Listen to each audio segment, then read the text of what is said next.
Hi, my name is Adam Shoemaker, Rector here at St. Stephen's Episcopal Church in downtown Charleston, back for another edition of Rector's Corner after a month off, and very happy to have with me today Miss Minerva King, a faithful member of our friends at St. Mark's Episcopal Church. And given that this interview will be shown the first Wednesday of February, which is Black History Month, I've brought Minerva here to have a little conversation about Charleston's role in the civil rights era. And Minerva, I really appreciate you making the time. And I asked you to come on, Minerva, because I know that your family in particular has an interesting role in the history of the civil rights movement in Charleston. I wonder if we could just begin with you talking a little bit about that. Certainly, I'd be glad to. And I must say, Adam, thank you, first of all, for the invitation. I'm very flattered that you would invite me to do this, and I'm glad to do it. But I must tell you that I do have a tendency sometimes to forget little details. So I took the liberty of making some notes for myself. So if you see me refer to those notes, please don't think unkindly of me. Sounds good. Okay. My father is, my mother was born in Texas. My father is a native Charlestonian and uh, educated at Avery Institute. And but and his business, he inherited a business. His father was a contractor, and he inherited that business from his father, turning it into a real estate business. But somewhere along the line, Dad sort of it wasn't that he wasn't interested in or wanting to be involved in his business, but somehow he got more interested in civil and human rights activities. And this would have been, I guess, around the late 40s or early 50s. And he eventually joined the NAACP and then became local president of the NAACP here in Charleston from the years 1955 to 1960. And then the 5 years after that, or the 5 following years, I should say, from 1960 to 1965, he was the state president of the NAACP. So it was during that time, of course, that he was raising his family, and we just quite naturally sort of caught on and became involved ourselves. As a matter of fact, we just thought that almost everybody was involved in civil rights. And I remember going to college and telling some of my classmates about our activities, and they just thought, oh, it was just so wonderful and so strange. And I'm thinking, what is strange about that? I thought everybody lived like that, you know? But those were turbulent years and turbulent years, I should say. And but thanks to the guidance, direction of our father and our mother, we stayed calm as we participated in demonstrations. I was the plaintiff in the local desegregation school case here in 1959. However, I was within a year of graduating from high school, and when the school board found that out, they decided that, well, we'll just ride it out, and they dragged their feet and thinking that the lawsuit would be thrown out, but it wasn't, because my father always said he had an ace up his sleeve. He had another daughter, and so Millicent, who is 4 years my junior, and 10 other students in 1963 were able to desegregate the local schools. But we participated in all kinds of demonstrations during that time, and happily so. Not thinking that it was a sacrifice, being very excited about that. I have very strong memories of waking up in the middle of the night where the Ku Klux Klan had burned crosses in front of our house, and or the late night telephone calls, or the middle of the morning telephone calls threatening our family. But again, I think it was through the guidance and the fact that our parents were just so terribly calm. We managed to keep our wits about us. So you weren't afraid as a young person during that time? Young people often aren't. They're so innocent. They're not. They don't see the danger. Mhm. And we really weren't. And again, I think it's because we saw the calmness with which our parents treated these incidents. Hmm. They may have been afraid, my mother in particular may have been afraid, but she didn't show it, and nor did my father. Yeah. And Well, mhm, I know mhm, mhm, Charleston mhm, played a significant role more broadly in the civil rights movement, and I'm sure when your father was NAACP chair, you must have had visitors in the mhm. home Yeah, who came through the uh-huh, city for we did. civil rights activities. Can you talk a little bit about that? Now that was, of course, we were pretty young then, when Sure. often we didn't see the significance of some of these people. Marguerite Belafonte, who was then, I think she had been divorced from Harry Belafonte, but she was very, very involved in civil rights, and she stayed with us. Roy Wilkins, who was the executive secretary of the NAACP, stayed with us. And I guess the most notable person was probably Thurgood Marshall, Hmm. Wow. um, who was on the legal team of the legal defense team of the NAACP. Unfortunately, Adam, I was just a toddler at the time, so I don't remember him. Mhm. But I was told, my mother told me that he just loved bouncing me on his knee as a kid. I was his kid. Wow. He did, yeah. He came to Charleston to have to bounce his kid on his knee. But again, a little too young to remember that. Yeah. Well, and then Coretta Well, Scott King came to Charleston, didn't she? Shortly after Dr. King's assassination, to yes. picket with the hospital Oh, yeah. workers. Absolutely. There were many, many events, and I'm going to refer to my notes then because, Sure. as I said, I don't want to forget these. Let's start even before that with the 1950s. There was a lawsuit filed by Miss Viola Duval, I believe that name is correct, for equal pay for teachers. Hmm. Back in those days, white teachers were paid much, much more. I can remember my mother telling me that her mother, who was a teacher, was paid something like $30 a month as a teacher, whereas white teachers who had smaller classrooms and more material, more resources, were paid $100. So Mr. Wow. Vall filed that lawsuit, and Septima Poinsett Clark was also involved in that. There was a time when Black teachers could not teach on the peninsula of Charleston. They had to teach on the islands. And so Septima Clark was involved in that as well. So that was one thing. Another event that comes to mind, of course, is the citizenship schools. Again, Septima P. Clark was very much involved with that. She and Mr. Esau Jenkins and Septima's niece, Bernice Robinson, after visiting Highlander Folk School in Mount Eagle, Tennessee, under the direction of Miles Horton, were encouraged to open these citizenship schools for Black folks, for the most part, who were either semi-literate or illiterate, with the idea that the more people they got to learn how to read and write and do basic math, the better the chances they would have of a higher voter registration rate. Hmm. And so that turned out to be very, very successful. They operated on Johns Island, Wadmalaw Island, Young's Island, Edisto Island, I believe, and beyond the state of South Carolina. And if I remember correctly, before that ended, there were like something like 900 citizenship schools around the country, primarily in the Deep South. Hmm. Yeah, so that's of quite a significance. Um, Another event, of course, would be the cigar factory Hmm. strike, which took place in the mid 1940s, 1946 to 1947. This was done by a union, local branch of a national union, and what they were protesting was discrimination in hiring and in promoting, and also very, very having to work in very, very unsafe conditions.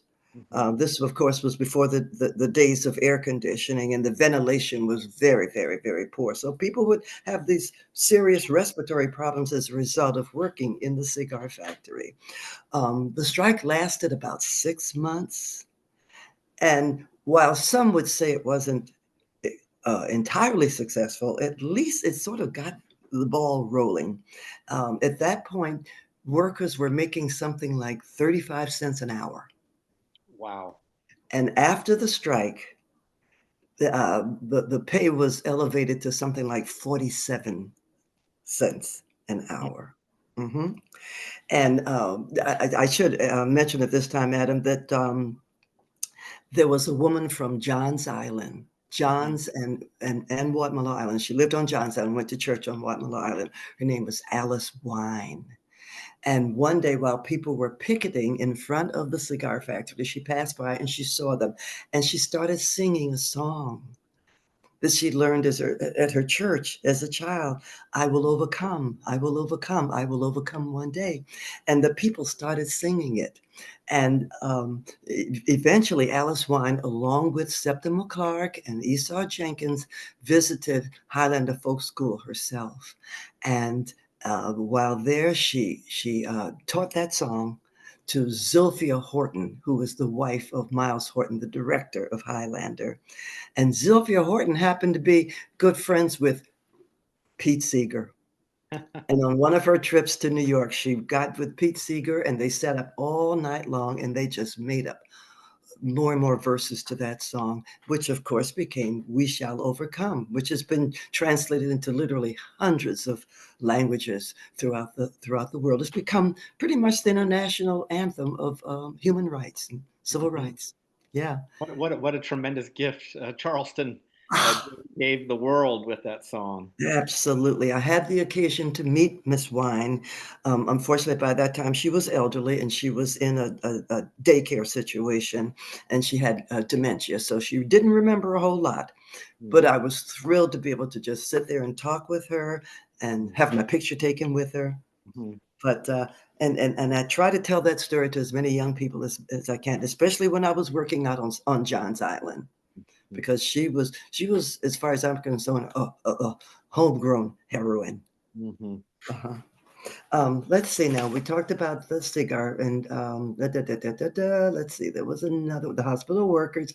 Um, I cannot say enough about the significance of the economic boycott, which took place at the height of the movement. I'd say from the mid '50s mm, to the time that the Civil Rights Act was passed in 1964.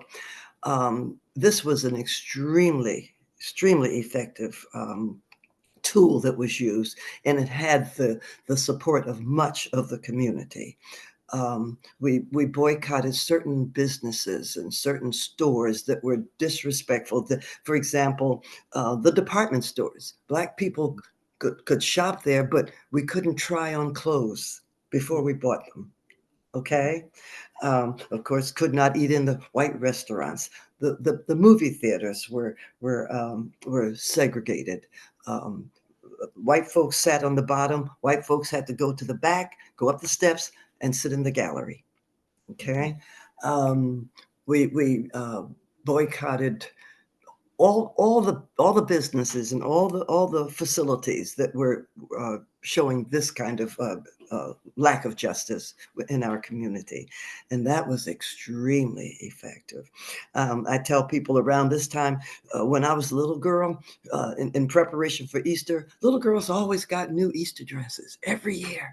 That was a big Mhm. thing during that 5-year period, or at least a part of the boycott. I can remember 5 years. We went without Easter dresses, and we didn't care one bit Mhm. because that was all part of the movement. Yeah. It was a way for But you there to are, contribute as a little girl. oh, That was. absolutely. That was the part that we were playing. Yeah. Okay. There were demonstrations, mass meetings, demonstrations throughout. Um, and oh, we were trying to desegregate the parks, Mhm. the county parks that we were Mhm. paying taxes on, Mhm. the golf course. And the joke in our family was that my father never played a game of golf in his life. And he never swam in his life, but he was out there every day demonstrating for the desegregation of the municipal golf course here on James Island, Wow. Wow. and, And and, and and for and the and and for the swimming is pools and beaches. isn't it true, Minerva, that as Mhm. a girl you were part of a sit-in at a I was. Woolworths on what is it, King Street? Yes, it was. Actually, it was Crest.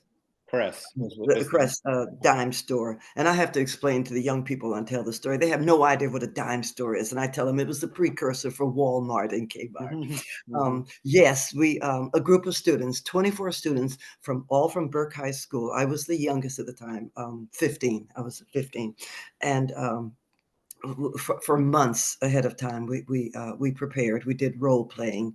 What do you do if somebody calls you a bad name or somebody assaults you in some way?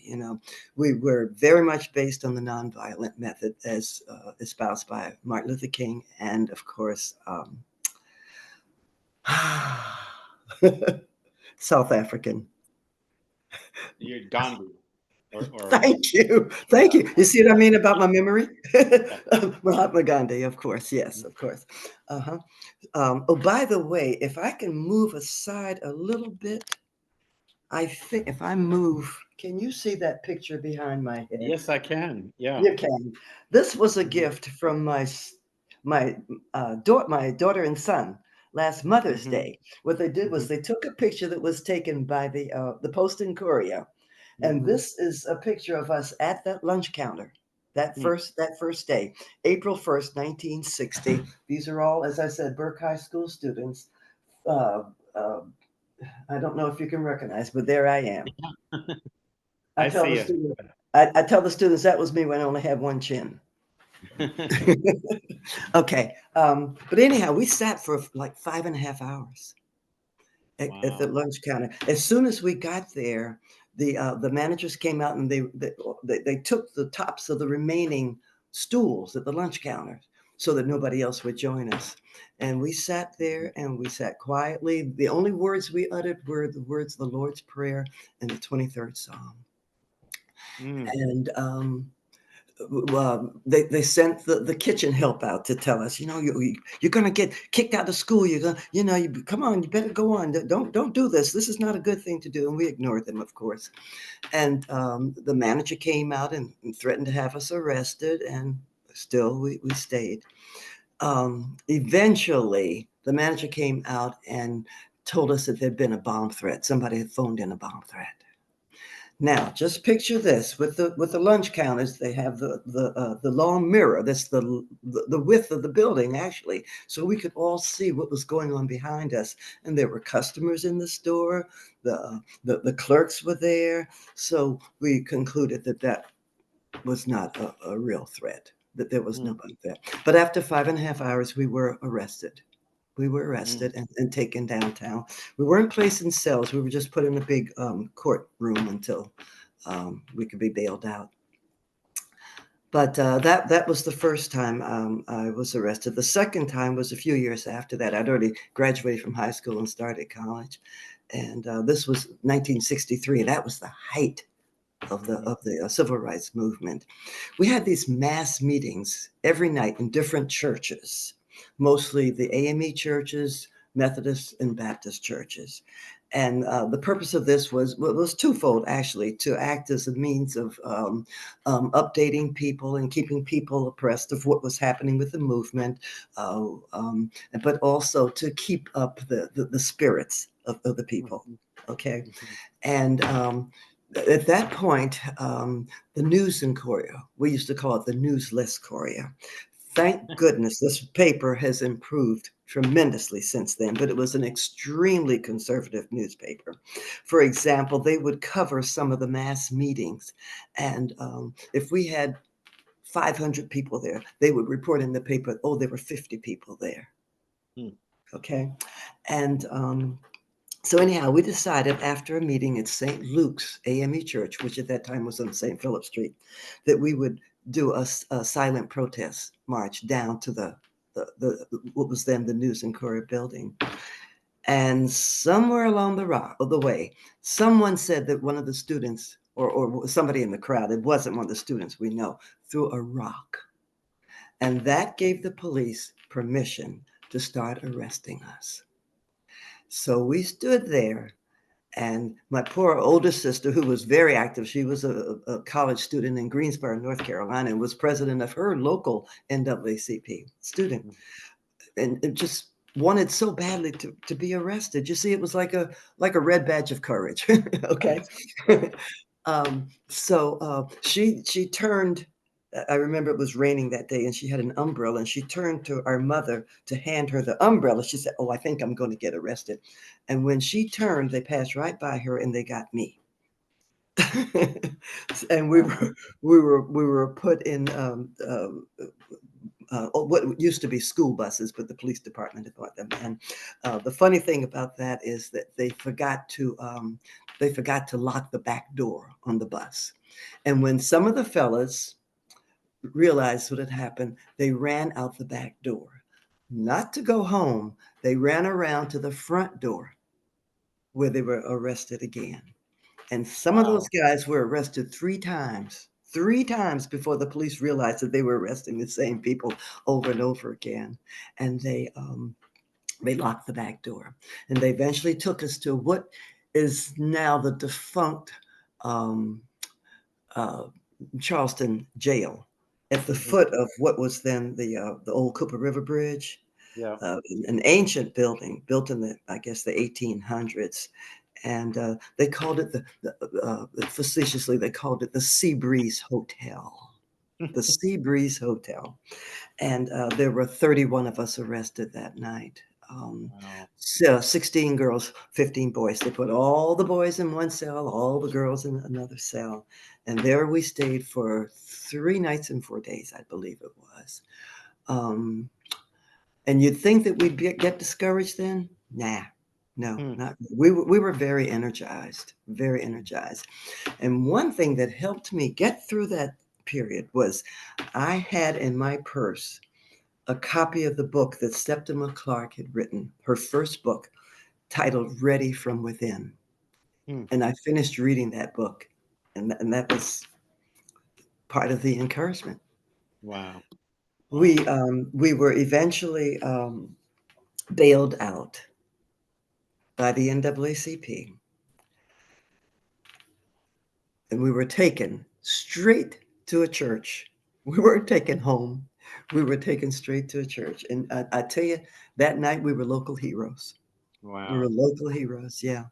So, I look back upon it and I don't regret any of it. I'm really glad. I think it just made me stronger for some other obstacles that were to come my way.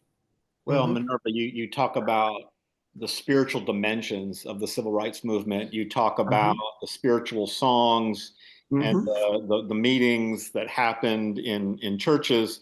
I know, Yeah. Minerva, that you are a lifelong member of St. Mark's Episcopal Hmm. Church. And I'm Hmm. just curious, during this tumultuous season in Charleston, Yeah. where was the Episcopal Church, and where wasn't the Episcopal Church? What was Okay. happening with Episcopal churches at this time? I am so glad you asked that.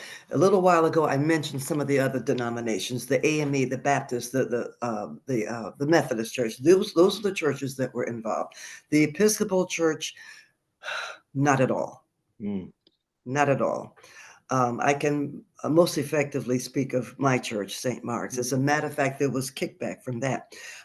My father at one point asked that we have a mass meeting at the church. And the word got to us afterwards that there were two church members who actually went to the bishop. I don't know whether it was Bishop Temple at that time. It might have been around that time, but whoever it was, and actually requested that he not let us have the mass meeting at the mm. church. And he refused. He refused to stop that, and we did have it. Um, I think owing to the history of the Episcopal Church and how it was involved in slavery and Jim Crow Mhm. and so forth, I really didn't expect very much more from my churchgoers, to tell you the truth. Um, as a matter of fact, in St. Mark's, there were only two families that belong, as far as I know, to the NAACP. Mm. Ours was one, and the other was the Delbert Woods family. Delbert and Thelma Woods lived on Ashley Avenue, as did we. And they had two sons, Delbert Jr. and Andre. Thelma was secretary of the NAACP at one time, and she ran a little post office right there on Ashley Avenue. But Andre, the younger son, is the only one who's left now. But both of the boys were very, very active, as were their parents. But Andre, in particular, as a teenager, showed real bravery. I believe Andre told me that he was arrested about 18 times. Wow. And once, as a 17-year-old, he was arrested and actually put out at the work farm, Mm. where he related an incident where um, one of the guards told him to run, told him to run. But this 17-year-old had the presence of mind to know that that was a setup, because he knows that if he'd run, that guard would have shot and killed him. And of course, with the excuse that he was trying to get away. Mm-hmm. So, yeah. Wow. But I But do you want were to, you weren't surprised, Minerva, about the not Episcopal at all, not Church's at all, not at all. stance at the time. Yeah. You know, the Episcopal churches, you know it a lot better than I do, of course. But you know that generally it's considered an elitist Mm. um, church, and even more so back then. And I think because of its position, I'm speaking of St. Mark's now. Mm-hmm. And because so many of the people were either of mixed race or they were descendants of mixed race people, they felt that they didn't have quite the same struggle that the masses had. Mm-hmm. So they were less apt to want to get involved, and they were playing it safe. Mm-hmm. Let me mention two people, however, that I think is worthy of mention. Professor Eugene C. Hunt was the first black person, but first black professor hired at the College of Charleston. But prior to that, he was an English/drama teacher at Burke High School for years, an excellent, excellent teacher. Um, Now, I'm really going to date myself now. Mm-hmm. Back in the days before we had computers and printers and before we had copiers, we had mimeograph machines. Mm-hmm. That's before your time, probably.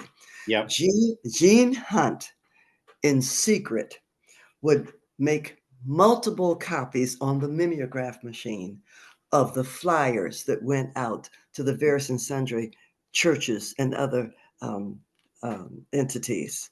These were the flyers that kept people informed. Oh, these are the businesses that we're boycotting. These are the stores that we're staying out of. This is where the next mass meeting is going to be held, at what time and what place.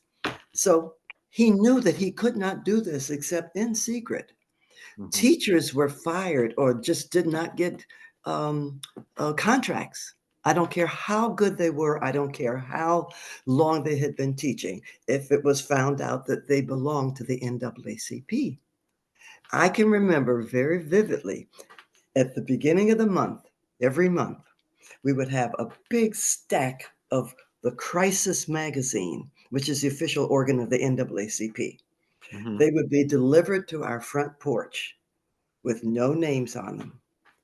Occupant, occupant, occupant, occupant. And one by one, these teachers would come by and pick up their copy. Hmm. That's just how bad it was. So that's Wow. Gene Hunt. The second person, also a member, Gene Hunt, by the way, had a beautiful tenor voice, and for years he was director of our choir at St. Mark's. The other person, the other St. Mark's person, is a name that you're going to be very familiar with, and that's Herbert A. DaCosta, Gail Uh-huh. DaCosta's dad. Yeah. Uh-huh. Herbert DaCosta was a well-known, very talented contractor and preservationist. And Mm-hmm. I guess all of his clients were wealthy, white, downtown Charleston, SOB people. And let me explain in case you don't know by now, SOB means South of Broad. Okay. White, white people with money. Okay. Uh-huh. And so he had to be careful, you know.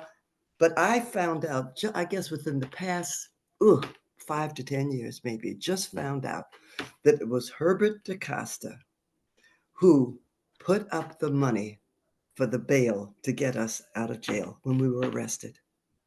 Oh, interesting. So I have to mention that because people made contributions in different ways. Sure, Yeah. sure. Yeah. Mhm. And often in secret. Yeah. Well, I wonder, Minerva, as you share your reflections on this Mhm. particular moment of struggle Mhm. in the history of our city and our country and even the wider world, Mhm. and you think on the present day struggles Mhm. Mhm. that we find ourselves in, and Mhm. the challenges before the church and the world. I wonder what you might say are some of the lessons of that civil rights era for Mhm. our own time and place. The first lesson is the work continues. Hmm. So many people thought after 1963 and 1964 and after the election of Barack Obama, "Oh, we've got it made now. Everything's gonna be all right." Right. Quite the contrary. Hmm. Quite the contrary. The same attitudes, um, prevailed that prevailed 100 years ago, Hmm. okay? Um, I said to someone not too long ago, "You can legislate behavior, but you cannot legislate attitudes." Hmm. And those attitudes have prevailed. Hmm. One thing we have to remember is that what kept that movement going to a great extent was the role of those churches that I mentioned. Hmm. And thank goodness the Episcopal Church has now come on board, and we Hmm. recognize the fact that if we're gonna really call ourselves Christian, we better follow the teachings of the original Christian, Jesus Christ, Amen. who has taught us for what centuries now to care for and look out for the marginalized people, Hmm. the widows, the poor, the sick, the aged, the orphans, Hmm. and in this case now, the immigrants. We've Hmm. got to do it, otherwise we have no right to call ourselves Christian. Hmm. Okay, I am so happy that there is an organization, our organization, the Charleston Area Justice Ministry, and I do believe that this eventually will be I know now that this is the one organization in our area that is really sincere about and has the power to bring about some degree of social justice. Hmm. And I'm so glad that St. Mark's is involved in that and has been for the past 10 years. Hmm. And I thank you so much for your leadership in that. I really do. As well as your leadership with the Racial Justice and Reconciliation Commission of Hmm. the Episcopal Diocese of South Carolina. I feel all sorts of hope. And what some people are saying is a hopeless situation. It's not hopeless, far Hmm. from it. But Hmm. we've got to get back to that basic faith. Hmm. Another thing we have to get back to is we've got to study history. We've got to study world history, but in particular, US history. Hmm. Let's look at that Constitution. That our Constitution is based in part on the philosophy of 1700s philosopher, English philosopher John Locke, who advocated for life. Well, actually, let me go back. Our Constitution says, life, liberty, and pursuit of happiness. That's not Hmm. what John Locke said. He advocated for life, liberty, and property. Hmm. Life, liberty, and property. So from the Hmm. very beginning, let's look at it. Who were the winners here? Right. White men of means, white men with land, white men with property. And when you look at the Constitution that declares that a black man is only 3/5 of a human being, Hmm. white women and black women aren't even mentioned. Hmm. That needs some work. Yep. So I think we need to go back if it means revamping that Constitution so that it includes everyone, Hmm. regardless of race or station or education or country of origin. Yeah, well, if you don't go back and Uh-huh. know where you came from, Hmm. you're not really going to know where you're headed, Absolutely. right? And Absolutely. that that Um, and, and and there's, I'm sorry. that history is under threat in this I was just about to say that, and conversation. we've got to pay attention to what's happening. I went to a school board meeting, just this past Monday, and I don't know I don't know how many of these I can go to because they're very discouraging. I will continue to go, of course. But at this particular meeting, there was a group of about 20 to 30 people, Mhm. all white males, who were there petitioning the school board to replace the statue of Robert E. Lee on the property of one of our local schools. And it just made me think, oh, we've got so far to go.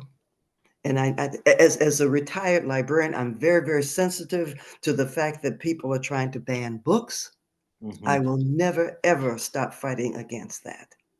And I have decided that since our schools are not going to teach the truth, since some of our other institutions, our colleges even, are not going to teach young people what they need to know, it's our responsibility as families, as churches, synagogues, mosques, if we have to stand on a soapbox on the corner on the street, not to mention our organizations, Mhm. we've got to grab these children where they are and teach them the truth. We're going to get through this. We're going to get through this.